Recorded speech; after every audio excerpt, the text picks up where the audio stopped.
Welcome back, dear children. Now we will move to our section C. Okay. So in this section we will be discussing about the principle of flotation as well as its applications. Okay. So I am considering a beaker containing water. Okay. Now a body is immersed on it, and this body is floating with a portion of the body under water and a portion above the water surface. Okay.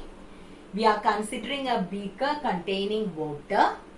Then a body is immersed on it, and this body floats with some part of the body under water and some part of the body above water. Now, which are the forces acting on this body? Which are the forces? How many forces are there? Two different forces acts on this body, isn't it? So, the weight of the body will be acting in the downward direction, and at the same time, FB, what is FB? Upthrust or buoyant force will be acting in the upward direction, isn't it? When a body is immersed in a liquid, two forces acts on the body. Weight of the body will be acting in the downward direction, and upthrust or buoyant force will be acting in the upward direction. So I have marked these two forces. Weight of the body will be acting along the center of gravity, and upthrust will be acting along the center of buoyancy. That is the next thing what you have to keep in mind. Okay. Now, we are going to write equations for these two things.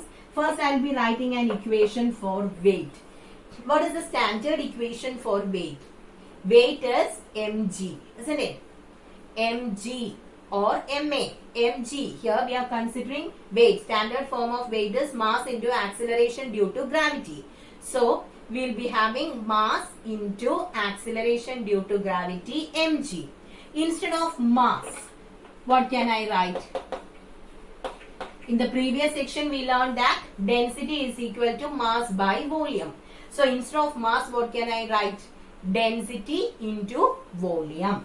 So, weight of the body can be written as mass into acceleration due to gravity. Instead of that, density of the body into volume of the body into acceleration due to gravity. So this is the equation for weight. Now, what about the equation for upthrust? In the section A, we have learned about the equation for upthrust. What is that? V, D, G, isn't it? What is V? V is the volume of the immersed part of the body. D is the density of the liquid, and G is the acceleration due to gravity. Okay. So, is it clear? When a body is immersed in a liquid, it experiences two forces. Weight acting in the downward direction. Weight is actually mass into acceleration due to gravity. So, we can write mass as density into volume. So, density of the body into volume of the body into acceleration due to gravity. Upthrust is equal to volume of the immersed part of the body into density of the liquid into acceleration due to gravity. So, is it clear?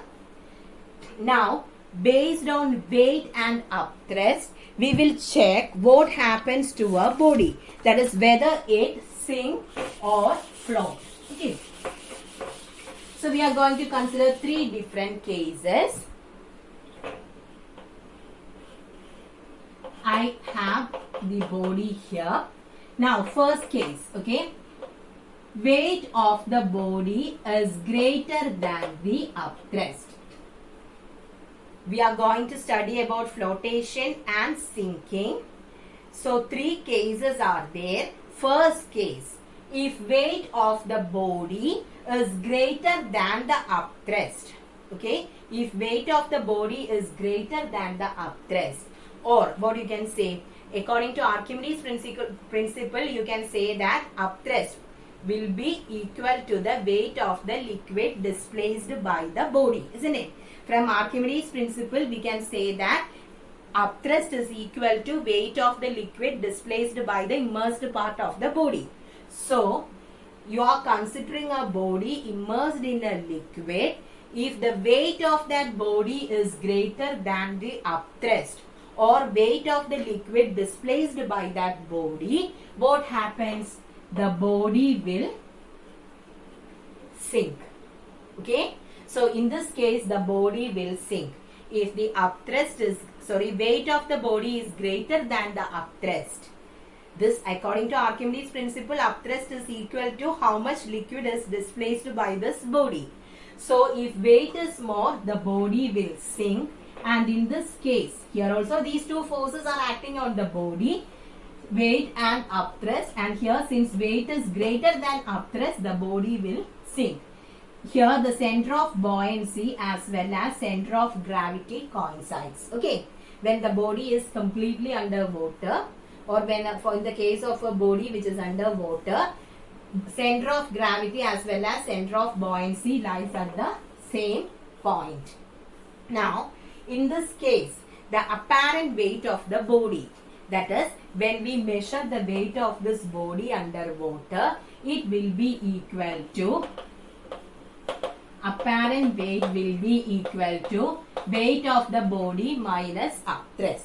That means, when you are drawing water from the well or anything, if that bucket touches the bottom, then you will feel some weight.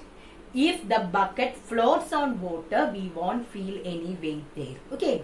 So that is the same thing here it is given. When the body sinks or when it touches the bottom, then the weight what we feel will be equal to the weight of the body minus upthrust.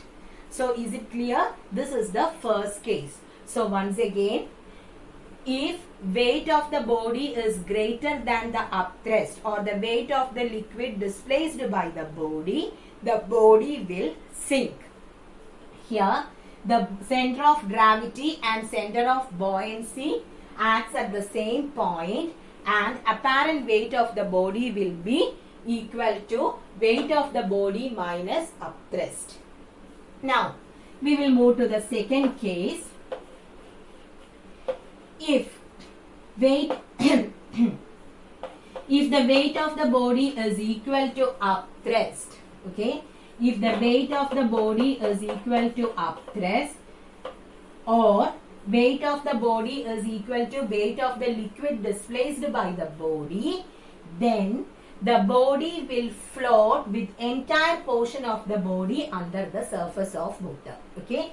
So in this case, the entire part of the body will be underwater. There also, the center of buoyancy and center of gravity lies at a single point. And here, the apparent weight will be equal to 0. That is, weightlessness will be the result. We won't feel any weight for that object. Okay. So once again, if weight of a body is equal to upthrust or weight of the liquid displaced by the body, then the body will float with entire portion of the body under the surface of water. Here, the apparent weight or the weight what we feel will be equal to 0. Now the third one. What will be the third one? If the weight of the body is less than upthrust or the weight of the liquid displaced by the body. So if the weight of the body is less, what happens? The body will float with some part of the body under the surface and some part above the surface. Okay.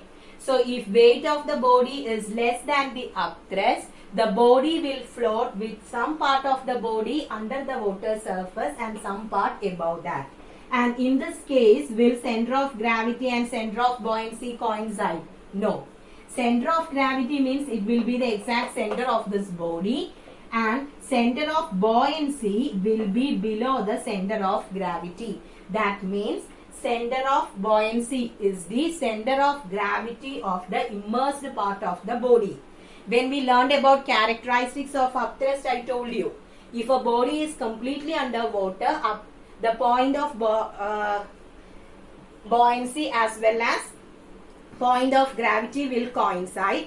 But if the body floats such that some portion is above the level of water and some portion below that, center of gravity and center of buoyancy won't coincide.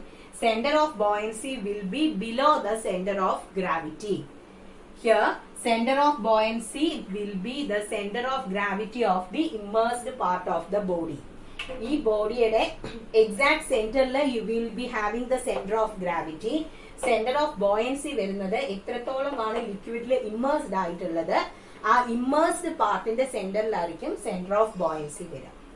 Okay, then in this case also apparent weight will be equal to 0. Okay, so we have discussed 3 different cases. If weight is small, the body will sink. Apparent weight will be equal to weight of the body minus upthrust. Then if the weight of the body is equal to upthrust, the body will float with the entire portion underwater. In this case, apparent weight will be equal to 0. If the weight of the body is less than upthrust, the body floats with some part above the liquid surface and some below, and in this case also apparent weight will be equal to 0. Okay, now keeping all these things in mind, we have the principle of flotation. Okay, so this is very important. According to principle of flotation, weight of a floating body, if a body is floating in a liquid, its weight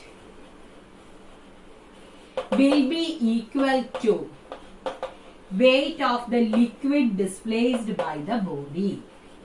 Okay, weight of the liquid displaced by the body. This is known as principle of flotation. According to principle of flotation, weight of a floating body, float ചെയ്യുന്ന ഒരു ബോഡിയുടെ weight എന്ന് പറയുന്നത് it will be equal to the weight of the liquid displaced by the body. ആ ബോഡിയുടെ equal ആയിട്ടുള്ള weight liquid അത് displace ചെയ്യുകയാണെന്നുണ്ടെങ്കിൽ a body can float. Okay, so if a body if an object has to float on a surface or a liquid, okay, not surface, ഒരു ഒബ്ജക്റ്റിന് ഒരു ലിക്വിഡിൽ float ചെയ്യണം എന്നുണ്ടെങ്കിൽ what is needed, ആ ബോഡിയുടെ weight എന്ന് പറയുന്നതിന് ഈക്വൽ ആയിട്ടുള്ള ലിക്വിഡ് ആ ബോഡി ഡിസ്പ്ലേസ് ചെയ്യണം. Okay, displace means it should be moved out. So is it clear? According to principle of flotation, weight of a floating body is equal to the weight of the liquid displaced by the immersed part of the body. It's not compulsory that the entire part of the body should be underwater. കുറച്ച് ഭാഗമേ ഉണ്ടാവുള്ളൂ. ആ ഭാഗം കൊണ്ട് എത്ര വെള്ളം displace ചെയ്തു, ആ displace ചെയ്ത ലിക്വിഡിന്റെ വെയിറ്റും ബോഡിയുടെ വെയിറ്റും ഈക്വൽ ആണെന്നുണ്ടെങ്കിൽ then what happens? The body can float, else the body will sink. So is it clear? Study this principle, it's very important. Here also you have to write only the lecture notes. Okay, so according to the principle of flotation, weight of a floating body is equal to the weight of the liquid displaced by the body. So is it clear? Weight of the floating body is equal to weight of the liquid displaced by submerged part. Okay, already I told you, it doesn't mean that the entire body should be underwater. എത്രത്തോളം part, immersed ആയിട്ടുള്ള part എത്ര water or the liquid gets displaced by that, ആ weight ആണ് equal ആവേണ്ടത്. Okay, now we have a relation connecting volume of the body and density. So derivation for this is given. No need to consider the derivation. Just study the equation. Okay, V by V is equal to density of the solid by density of the liquid. small letter V by capital V is equal to, what is this? This is rho, that is density. Density of the solid by density of the liquid. Small v stands for volume of the immersed part of the body. Okay, when a body is immersed in a liquid, the volume of the immersed part of the body divided by total volume of the body will be equal to density of that body divided by density of the liquid. Okay, so this is the relation connecting volume and density in the case of a body immersed in a liquid. Okay, volume of the small v stands for the volume of the immersed part of the body by total volume of the body. This is equal to density of that body divided by density of the liquid in which the body is immersed. So no need for the derivation, just study that equation. Now comes about the applications of principle of flotation. Many examples are given in your textbook. We'll discuss few of that. Okay, about the applications. So the first one, an iron nail sinks in water, but a ship made up of iron floats. Okay, if you take an iron nail and if you put it in water, what happens? It sinks, it will go down. But a ship made up of iron floats in water or floats on water. What is the reason? So now we have discussed about the sinking and floating. If a body want to sink, we can say it on the basis of its weight as well as on the basis of density. Density of an object, if the density of an object is greater than the density of the liquid, the object will sink. So if you are considering an iron nail, density of iron is more than that of water. That is why an iron nail sinks. Okay, iron density കൂടുതലാണ് when compared with water. That is the reason why an iron nail sinks. But when you are considering a ship made up of iron, it floats. What is the reason? In a ship, there are many hollow spaces. Okay, so we are seeing, if you are considering a complete object made up of iron, its density will be greater than that of water and the object will sink. But in a ship, we have many hollow spaces. Okay, many hollow spaces are there which is filled with water. Sorry, filled with air, not water, filled with air. So density of when you are considering the density of air, it is less. So since these hollow spaces are filled with air, the average density of the ship will be less than the density of water, and that is the reason why a ship floats. Okay, iron nail എടുക്കുകയാണെങ്കിൽ അതിൽ air fill ചെയ്ത് വെക്കാൻ no place is there. So average or total density of the iron nail is greater than that of water, because density of iron is greater than water. That is the reason why it sinks. But in the case of a ship, many hollow spaces are there in which air is present. So the average density of the ship will be less than that of water. So it floats.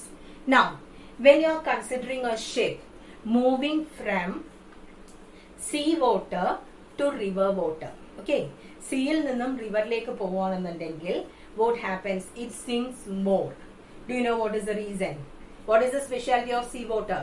Density is more. If density is more, upthrust will be more. So only a small portion of the ship will be under the water surface. പക്ഷെ river waterലേക്ക് വരുമ്പം its density is less. In this case, upthrust will be less. So some more portion of the boat will be under the surface of water. Then have you heard about plimsoll lines? On a ship, you can see some white color lines here. Have you noticed? White color painting in a line ആയിട്ട് അടിച്ചു വെച്ചിട്ടുണ്ടായിരിക്കും on ships, and on each one they might have written something. River waterലും sea waterലും ഒക്കെ പോകുമ്പോൾ ഏത് level വരെയാണ് immersed ആവേണ്ടത്, that is marked here, and this is known as Plimsoll line. So when it is moving through sea, if the ship is moving through sea, suppose let this be the Plimsoll line corresponding to sea water. So the ship will be loaded such that this Plimsoll line for sea water should be above the level of water. That is, we should be able to see this line. അതുവരെ ship load ചെയ്യാവൂ, അല്ലെങ്കിൽ there is a chance for the ship to sink. Okay, so Plimsoll lines are the lines, white painted lines will be there on the ship. According to the Plimsoll line, the ship will be loaded. That line, particular line, should be seen above the water surface. If it is underwater, then there is a chance for sinking. Okay, so you can notice this when you, again, if you are watching the movies or other things, you can just check whether Plimsoll lines are there. Okay, then the next one is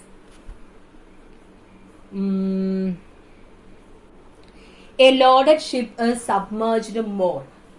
Loaded ship, if more load is there, then it will be submerged more. Why? Because load കൂടുന്നതിനനുസരിച്ച് its weight will be more. Weight of the liquid displaced will be more. Okay, then the next thing is about the human beings. Before human beings, one more thing. If you are considering an unloaded ship, that means it is not loaded. Either the persons or load is not there in a ship. So in that case, what they will do, there is a chance for the ship to get crashed, isn't it? So in that case, sand sacks will be filled in the bottom of the ship. Okay, if a ship is an unloaded one, weight illengil, people or load is not there, then it will be, the bottom part will be filled with the sand sacks. Okay, sand sacks will be filled in the bottom. This is to make the ship unstable. അല്ലെങ്കിൽ കാറ്റടിക്കുമ്പോഴത്തേക്ക് അത് ചരിഞ്ഞു പോകും. Okay, then about the human beings, you can see people floating on water. Have you noticed? Some may know swimming, but there are people who can float. Simple ആയിട്ട് float ചെയ്യുന്നവരുണ്ട് in water. So what is the reason for that? Float ചെയ്യണമെന്നുണ്ടെങ്കിൽ what did we learn?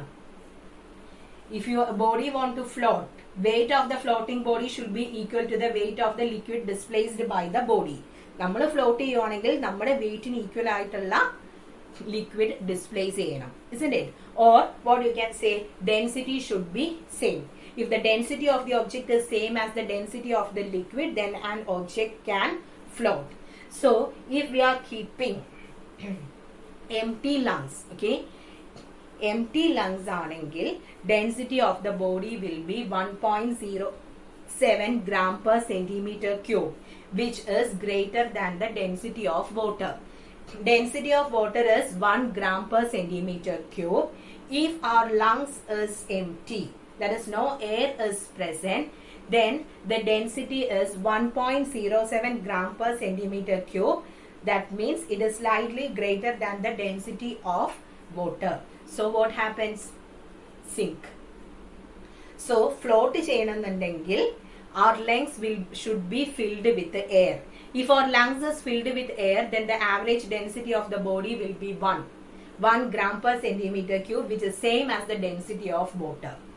So a person with air filled in the lungs can float easily in water. Okay, then the next one, it is easy to swim in sea water than in river water. So I don't know whether you have checked. If you are trying to swim in a swimming pool, in few swimming pools you can feel that upthrust. Okay, just try. It will be different in different pools. If density of water is more, then upthrust will be more. That is what we learned, isn't it? But seawater anengil, its density is more. So we'll feel that upthrust and we can swim easily than in a river water. Okay. So it's difficult to go and swim in sea and river. That is why I told you about a swimming pool. So if you swim in certain pools without knowing how to swim, you can move somewhat fast. The reason is its density is more. If density is more, upthrust exerted will be more and we can move easily. Clear? Now, the next one is about the submarines. What are submarines? Vehicles which can move both underwater as well as on the surface of water, isn't it? Now, how these submarines can go up and down? Do you know what is the reason? Submarines have something known as ballast tanks. Okay, submarines have ballast tanks. If the submarine want to go deep into water, this ballast tank will be filled with water. If it is filled with water, density of this increases and then it will sink. If it want to come up, now it should come up. Then what happens?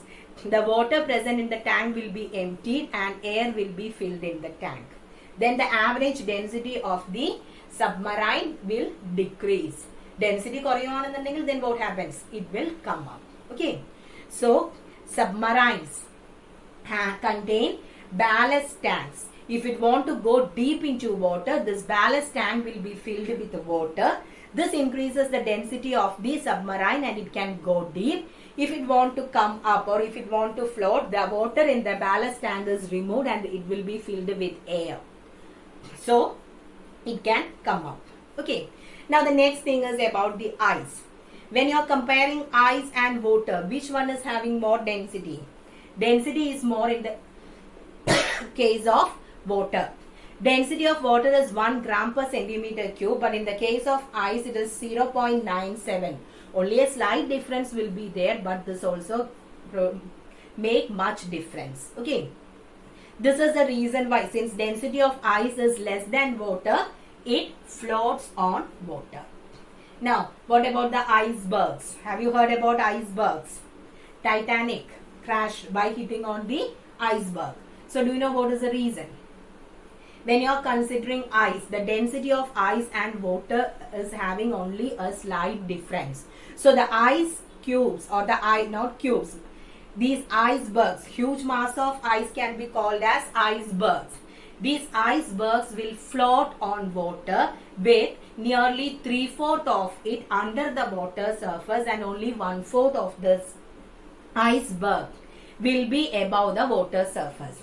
So actually, it can cause serious problems to the ships because they can't see it, isn't it? Only a small portion of the iceberg will be above the water surface. And the 3/4 portion. So the ships will collide with that. Okay. Then the next one is about the fishes. Fishes will be coming to the surface of water. Again, it will be moving down deep into the water, isn't it? So how is it possible? Here it works similar to our submarines, similar to ballast tank. These fishes are having swim bladder. Okay, ballast tank. We have ballast tank in the case of submarines. Similar to that, fishes are having swim bladders. If it want to go deep into water, the swim bladder will be filled with water. In this water will be this swim bladder will be emptied. Then fish can come to the top. Okay. So, by filling water in the swim bladder, the fishes can go down. And if the swim bladder is emptied, it can come up. So, is it clear about the applications related to liquid or water? Now, one more thing. This flotation or buoyant force, all these things comes in the case of fluids. So, till this we have discussed about liquids, isn't it? Now, we can consider something related to air. You can see the balloons. If you are considering the hydrogen balloons and all, it will go to a greater height, isn't it? What is the reason? Air is a fluid. It comes under the heading fluid, isn't it? So, it also exerts upthrust. So, due to upthrust, it moves up. and when you are considering the density of hydrogen, then it is less than that of the density of air. That is why it floats. So it will go up. Upthrust is more and the balloon will go up. And when it reaches a certain height, what happens? It starts floating there, isn't it? So it starts floating. When it floats, what happens there? What is the reason why it floats there? The reason is at that particular point, density of the air as well as density of hydrogen inside the balloon are same. So clear. So if the density is same, it will float there. If the density is less, it will go up. So with this, we completed the chapter. I need just the lecture notes. Okay, no need to write the question answers. So thank you, children.